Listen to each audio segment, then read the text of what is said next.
On nous ment sur l'agriculture depuis 10 000 ans. On nous enseigne que pour faire pousser de la nourriture, il faut souffrir, creuser, labourer, il faut se fatiguer à retourner la terre sans cesse. La bêche est le symbole du jardinier. Mais que se passerait-il si je vous disais que la bêche est en réalité l'ennemi des récoltes? Il fut un temps où les pommes de terre n'étaient pas plantées en rang, n'étaient pas enfouies profondément et n'étaient pas cultivées comme les manuels l'exigent aujourd'hui. Au début des années 1900, de petits agriculteurs utilisaient discrètement une méthode qui produisait jusqu'à 3 fois plus de tubercules sur la même terre. Elle ne nécessitait ni engrais, ni produits chimiques, ni presque aucun creusement.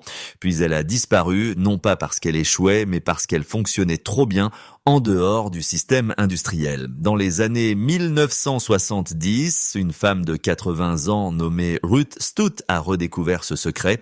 Pendant que ses voisins transpiraient au soleil avec des motoculteurs, elle était assise sur son porche. Et quand venait le temps de la récolte, elle ne creusait pas. Elle soulevait simplement la couche de foin et ramassait les pommes de terre comme si elle ramassait des œufs dans un poulailler. Propre, grosse et sans effort. Pour comprendre pourquoi cette méthode fonctionne, il faut d'abord comprendre la catastrophe qui se produit dans votre jardin actuel. Quittez votre jardin un instant et entrez dans une forêt profonde et ancienne. Regardez vers le bas. Que voyez-vous? La terre est-elle nue? Est-elle exposée au soleil intense? A-t-elle été retournée par une machine? Non, la nature ne dénude jamais sa peau. Elle porte toujours un manteau. Le sol de la forêt est recouvert de couches de feuilles, de brindilles et de matière organique en décomposition. Il est doux, spongieux et plein de vie. Dans l'agriculture moderne, la première chose que nous faisons est d'arracher ce manteau. Nous prenons une charrue lourde ou un motoculteur et nous déchirons la terre. Nous nous disons que nous aérons le sol, nous pensons que nous aidons, mais biologiquement parlant, nous brûlons la maison. Sous vos pieds se trouve un vaste réseau invisible appelé mycélium. Ce sont des filaments fongiques qui agissent comme l'internet du sol. Ils transportent l'eau, échangent des nutriments, lient la terre. Lorsque vous labourez, vous déchirez ce réseau en lambeaux, introduisant un énorme afflux d'oxygène qui brûle le carbone dans le sol, un processus appelé oxydation. En quelques saisons, votre sol s'effondre, il se transforme en une poussière grise et morte. Lorsque vous plantez une pomme de terre dans cette poussière morte, vous la forcez à lutter contre la physique. Le sol est lourd et compact, la pomme de terre lutte pour se développer, elle dépense toute son énergie juste pour écarter la terre. La méthode oubliée de 1905 a réalisé une simple vérité, les pommes de terre n'ont pas évolué pour pousser dans une terre tassée. Elles ont évolué pour former des tubercules dans les couches lâches, fraîches et riches en oxygène du sol forestier. Alors pourquoi les enterrons-nous dans une tombe alors que nous devrions les mettre dans un berceau ? Dans la méthode traditionnelle, vous vous fatiguez à creuser des tranchées pour la plantation. Mais la vraie douleur survient lors de la récolte. Vous enfoncez une bêche dans le sol, espérant trouver un trésor, mais vous entendez plutôt un craquement. Vous la retirez et vous voyez votre plus grosse et plus belle pomme de terre coupée en deux par votre propre lame. Le secret que l'agriculture industrielle a oublié ou ignoré est la simple biologie. La pomme de terre n'est pas une racine, c'est un tubercule de tige. Lorsque vous enterrez une pomme de terre de semence à 15 cm de profondeur dans un sol lourd, vous forcez la plante à gaspiller une énergie précieuse pour se frayer un chemin à travers la terre tassée, juste pour trouver la lumière du soleil. Elle se bat pour survivre avant même de commencer à pousser.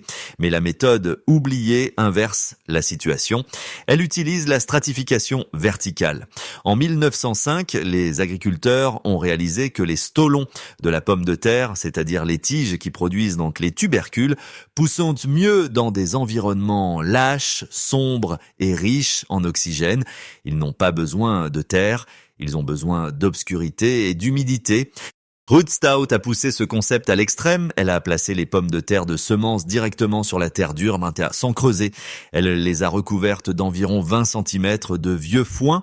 Cela a créé un monticule vivant avec des conditions idéales. Le foin agit comme un isolant. Lorsque l'air atteint 32 degrés Celsius, Le sol sous le foin reste frais à environ 18 degrés Celsius.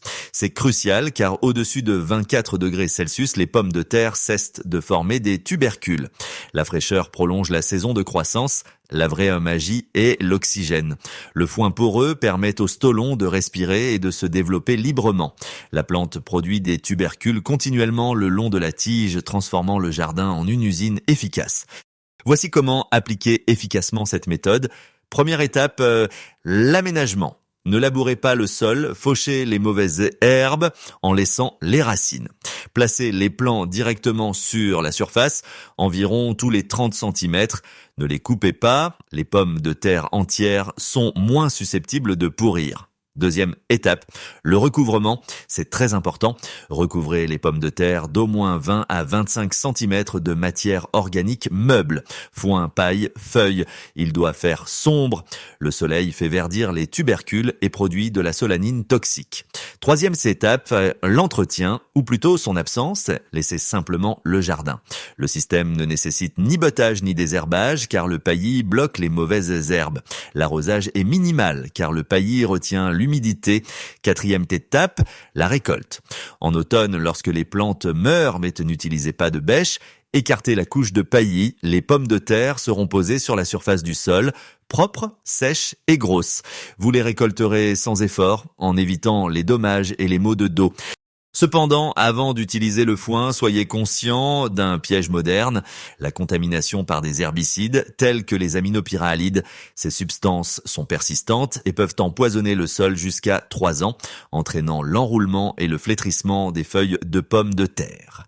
Interrogez l'agriculteur sur les pulvérisations ou effectuez un simple test de bioindication. Plantez des haricots dans du foin trempé dans l'eau si les haricots poussent droit. Le foin est sûr, pas été bain s'il s'enroule, bien brûlez-le. Une fois que vous avez un matériau sûr, cette méthode redevient une question de bon sens. Ruth Stout enseignait que l'efficacité est simplement de la paresse. En rejetant l'appel, vous cédez le contrôle à la nature qui sait parfaitement comment agir. Essayez cette méthode sur une seule plate-bande cette saison. Comparez-la au bêchage traditionnel et laissez votre dos juger. Ce qui est le mieux, cessez de lutter contre le sol, commencez à coopérer avec lui. Le jardinier le plus sage est celui qui laisse la nature agir.